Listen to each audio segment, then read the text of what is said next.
Hello ladies, very good morning. ಎಲ್ಲರಿಗೂ ಶುಭೋದಯ. ಇಲ್ಲಿ ಇನ್ನೊಂದು ಕ್ವಿಕ್ ಲಂಚ್ ಬಾಕ್ಸ್ ರೆಸಿಪಿನ ತಂದಿದ್ದೀನಿ. ಅದೇನು ಅಂದರೆ ನೈಲಾನ್ ಸಬ್ಬಕ್ಕಿ ರವೆ ಇಡ್ಲಿ. ಏನಿದು ನೈಲಾನ್ ಸಬ್ಬಕ್ಕಿ ರವೆ ಇಡ್ಲಿ? ಹೌದು, ಎಲ್ಲರೂ ನೈಲಾನ್ ಸಬ್ಬಕ್ಕಿ ಬಳಸಿ ರವೆ ಇಡ್ಲಿ ಮಾಡ್ತಾರೆ. ಆದರೆ ನಾನಿಲ್ಲಿ ಮುಂಚೆನೇ ಪ್ರಿಪೇರ್ ಮಾಡಿ ಇಟ್ಕೊಂಡಿರ್ತೀನಿ ಯೂಶ್ವಲಿ ರವೆ ಇಡ್ಲಿಗೆ. ಆದರೆ ಮಿಕ್ಸನ್ನು ಬಳಸಿ ನಾನು ಲಂಚ್ ಬಾಕ್ಸ್ ರೆಸಿಪಿ ಮಾಡ್ತಿದ್ದೀನಿ ಇವತ್ತು. ಯಾಕೆ ಲಂಚ್ ಬಾಕ್ಸ್ ರೆಸಿಪಿ ಇಷ್ಟು ಸಿಂಪಲಾಗಿ ಬೇಗ ಮಾಡಿಬಿಡ್ತಿದ್ದೀನಿ ಅಂದರೆ ಸಮಯ ಇಲ್ಲ ವೀಕ್ಷಕರೇ. ನಿನ್ನೆ ಒಂದು ಫಂಕ್ಷನ್ ಅಟೆಂಡ್ ಮಾಡಿ ಬಂದಿರೋದ್ರಿಂದ ಬೆಳಿಗ್ಗೆ ಆಯಾಸ ಆಗ್ತಿರೋದ್ರಿಂದ ಇದೊಂದು ಕ್ವಿಕ್ ರೆಸಿಪಿ ಅಂತ ಹೇಳ್ಬೋದು. ನೆನೆಸಿಟ್ಕೊಂಡು ಸಬ್ಬಕ್ಕಿ ಹಾಕಿಬಿಟ್ಟು ಮುಂಚೆನೇ ಯಾವ ಅಡಲ್ಟ್ರೇಷನ್ನು, ಪ್ರಿಸರ್ವೇಟಿವು, ಸೋಡಾ ಏನೂ ಹಾಕ್ತೀರ ನಾನು ಮಾಡಿಟ್ಕೊಂಡ್ರು ಅಂತಹ ಇದು ರವೆ ಇಡ್ಲಿ ಮಿಕ್ಸ್ನ ಹಾಕ್ಕೊಳ್ತಿದ್ದೀನಿ. ಇದಕ್ಕೆ ನಾನು ತಕ್ಕ ಪ್ರಮಾಣದಷ್ಟು ಒಂದು ಮೊಸರು ಮನೆಯಲ್ಲೇ ಪ್ರಿಪೇರ್ ಮಾಡಿ ಇಟ್ಕೊಂಡ್ರು ಮೊಸರನ್ನ ಹಾಕ್ಕೊಳ್ತಿದ್ದೀನಿ. ಇದಕ್ಕೊಂದು ಸ್ವಲ್ಪ ರುಚಿಕರಷ್ಟೇ ತಕ್ಕ ಉಪ್ಪನ್ನು ಹಾಕ್ಕೊಂಡು ಸ್ವಲ್ಪ ನೀರನ್ನು ಹಾಕ್ಕೊಂಡು ಚೆನ್ನಾಗಿ ಬೆರೆಸಿಟ್ಕೊಂಬಿಡಿ. ಇದು ಒಂದು 10 ನಿಮಿಷ ನೆನೆಯೋಷ್ಟೊತ್ತಿಗೆ ಇಡ್ಲಿ ಪಾತ್ರೆಯನ್ನು ರೆಡಿ ಮಾಡ್ಕೊಂಬಿಡೋಣ. ಇದಕ್ಕೆ ಎಣ್ಣೆ ಹಚ್ಚಿಟ್ಕೊಂಡಿದ್ದೀನಿ. ಎಣ್ಣೆ ಹಚ್ಚಿಟ್ಕೊಂಡಿರೋದಕ್ಕೆ ನಾವು ಮುಂಚೆ ನೆನೆಸಿಟ್ಕೊಂಡಿರ್ತಕ್ಕಂತಹ ರವೆ ಇಡ್ಲಿ ಚೂರು ಹಾಕ್ಕೊಳ್ಳೋಣ. ಇದಕ್ಕೆ ದೊಡ್ಡ ಸೌಟನ್ನು ಬಳಸಬೇಡಿ, ಯಾಕೆಂದರೆ ನೀರು ಹಾಕದೇ ಇರೋದ್ರಿಂದ ಇದು ಮೊಸರು ಹಾಕಿ ಮಾಡಿರೋದ್ರಿಂದ ಉಬ್ಬೋ ಚಾನ್ಸಸ್ ಇರುತ್ತೆ. ಚಿಕ್ಕ ಸ್ಪೂನ್ ಚಮಚವನ್ನು ಬಳಸ್ಕೊಂಡು ನಾನು ಈ ಫಿಲ್ಲಿಂಗ್ ಮಾಡ್ಕೋತಿದ್ದೀನಿ ಪ್ಲೇಟ್ಸ್ಗೆ.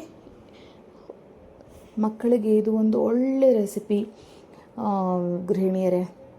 ಎಂಥ ರೆಸಿಪಿ ಅಂದರೆ ಹೊಟ್ಟೆ ಕೆಡಲ್ಲ.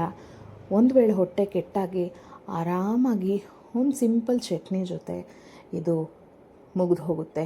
ಮಕ್ಕಳಿಗಾದರೆ ಮೇಲೆ ಬಿಸಿ ಬಿಸಿಯಾಗಿ ತುಪ್ಪ ಹಾಕಿ ಕೊಟ್ಟುಬಿಟ್ರಂತೂ ಹಾಗೆ ತಿಂದುಬಿಡ್ತಾರೆ. ನಮ್ಮ ಸ್ಕಂದು ಅಂತೂ ಹಾಗೇ ತಿಂದುಬಿಡ್ತಾನೆ. ಇದಕ್ಕೊಂದು ಒಳ್ಳೆ ಸೈಡ್ ಕಾಂಬಿನೇಷನ್ ಚಟ್ನಿ ಇದ್ದರೆ ಮಸ್ತ್ ಎಂಜಾಯ್ ಮಾಡ್ತಾ ತಿಂತೀರ. ಇದು ದೊಡ್ಡವರಿಗೂ ಅಷ್ಟೇ, ಚಿಕ್ಕವರಿಗೂ ಅಷ್ಟೇ ಒಂದೊಳ್ಳೆ ಖುಷಿ ಕೊಡುತ್ತೆ.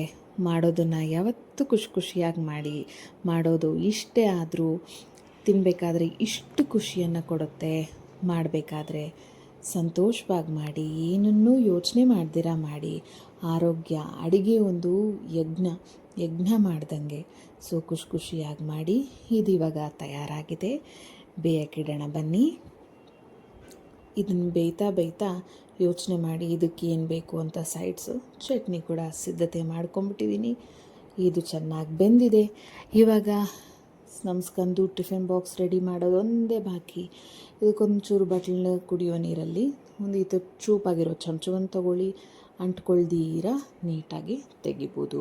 ಯಾವ ಕಾರಣಕ್ಕೂ ಸಬ್ಬಕ್ಕಿ ಇಡ್ಲಿ ಅಂಟ್ಕೊಳಲ್ಲ. ಇದೇನು ಹೊಸದಾಗಿ ಹೇಳ್ತಿದ್ದಾರೆ ಅಂದ್ಕೋಬೇಡಿ. ಆದರೂ ನಿಮಗೊಂದು ಸಣ್ಣ ಟಿಪ್ಪು ವೀಕ್ಷಕರೇ, ಅಷ್ಟೇ. ನೋಡಿ, ಹೀಗೆ ನೀಟಾಗಿ ಬರುತ್ತೆ, ಒಂದು ಚೂರು ಅಂಟ್ಕೊಳ್ಳೋದಿಲ್ಲ.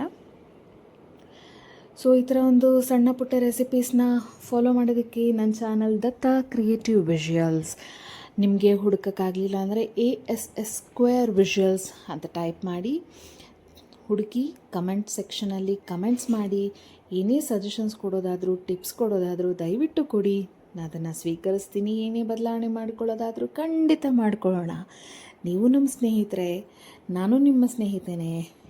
ಈ ಮಣಿ ರೆಸಿಪಿನ ಫಾಲೋ ಮಾಡಿ. ಈ ಮಣಿಯಂಥ ಇಡ್ಲಿನ, ಮುತ್ತಿನಂಥ ಮಣಿ ಇಡ್ಲಿನ ಎಂಜಾಯ್ ಮಾಡಿ. Thank you.